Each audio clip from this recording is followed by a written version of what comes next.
Welcome back to Teaming with Nature's Probiotic Kitchen. Today we're going to go over how to make milk kefir. So I've tried to shoot this into one 10-minute segment, and I've had some trouble getting through it all. So I'm going to break it up, see if I can break it up into two different segments here and make them a little bit quicker here. First of all, as we get into making milk kefir here, what is kefir? Kefir is a cultured fermented beverage. Okay, it's a drink. It's like a yogurt. It's made from dairy. And I'll go over the different types of milks that you can use in just a couple of minutes here. Why is it so good for us? I'm going to get much more into the why in a future video that I'm going to make about the kefir being a whole body immunological boost system. It's a fabulous probiotic is really the bottom line to it.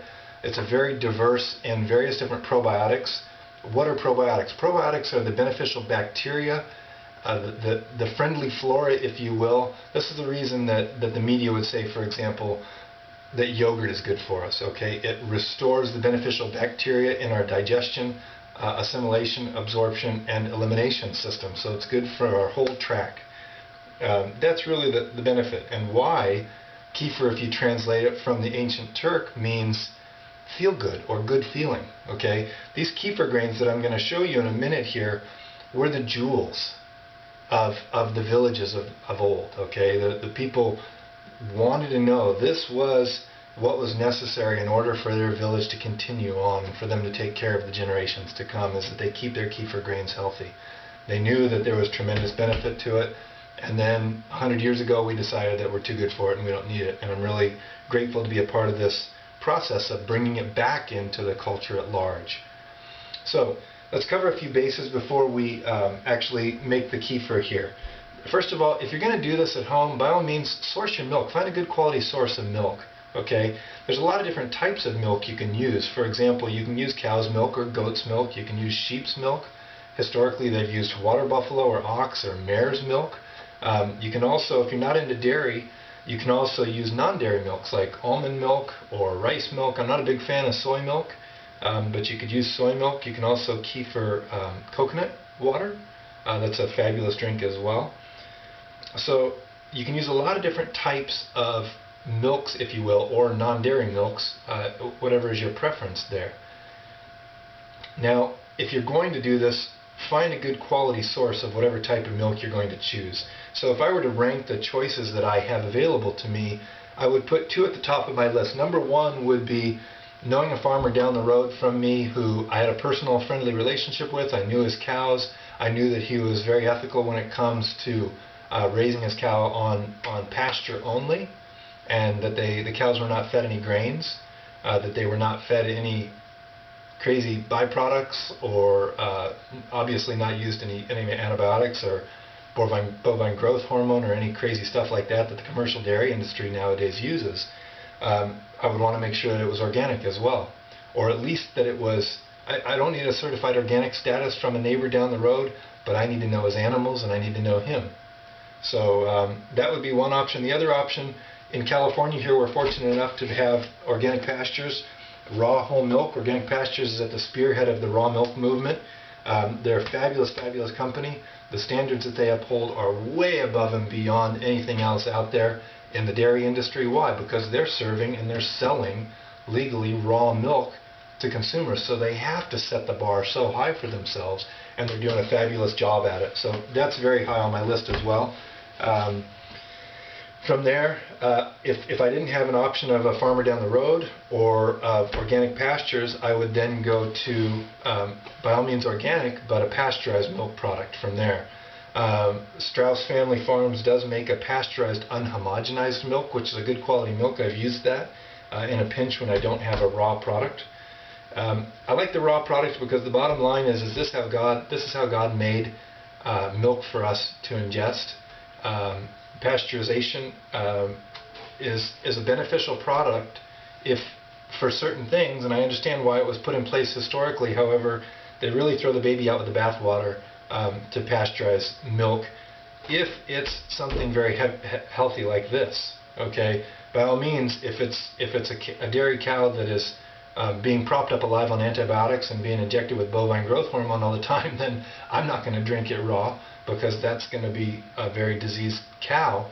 And like a fellow that we really appreciate on YouTube, Sean Croxton from Underground Wellness. If you haven't checked out his stuff, check it out. He's great. undergroundwellness.com.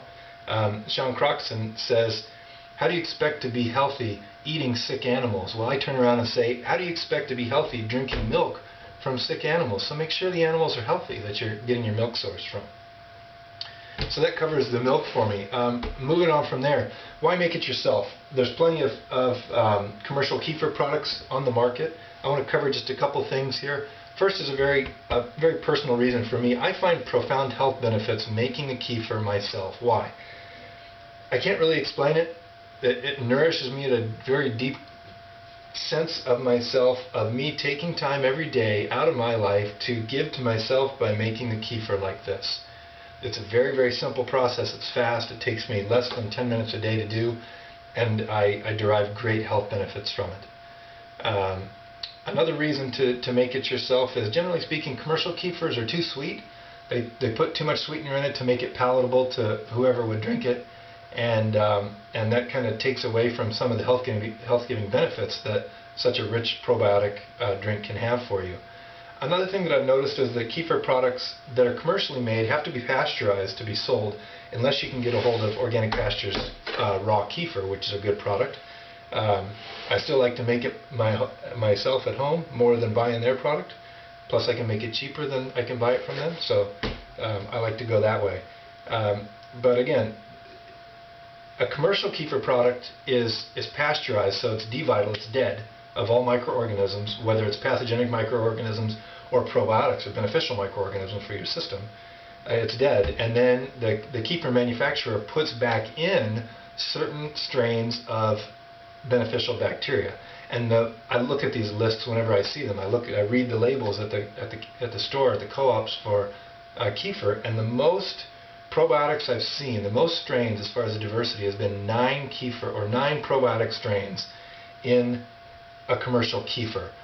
Well, my research says that in a homemade raw milk kefir, I have more than 50 different microorganisms. So I can either get 9 hand-picked microorganisms, or I can get much higher concentrations and diversification of my probiotics by making it myself. So this just makes a lot more sense to me. Okay, one other thing I want to cover on this first video, and then we'll cut and we'll actually turn over the kefir.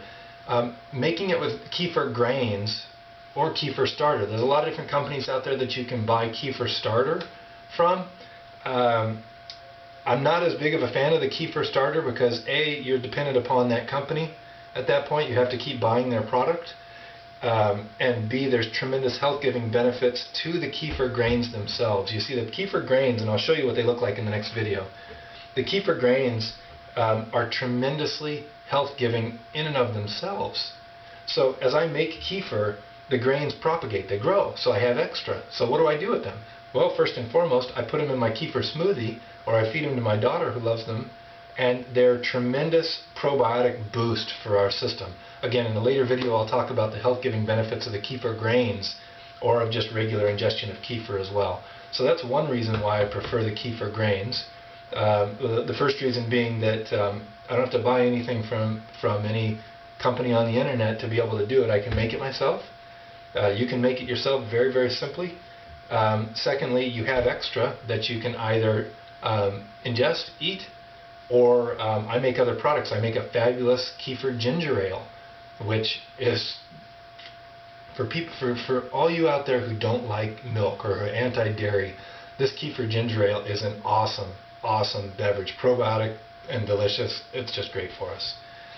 So I think that covers my bases as far as what I wanted to do. Oh, again, one other thing. If you're going to make it with kefir grains and you want to get kefir grains, find a good source for them. Okay, find your source that you know that they're using quality products, that they've been caring for them. I don't really know how you do that, getting it from someone on the internet.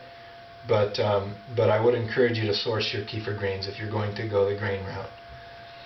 So that is the scoop. I'm going to cover ripening kefir in the process of turning over the kefir itself. So check right back for part 2 of the how to make milk kefir. Thanks for watching.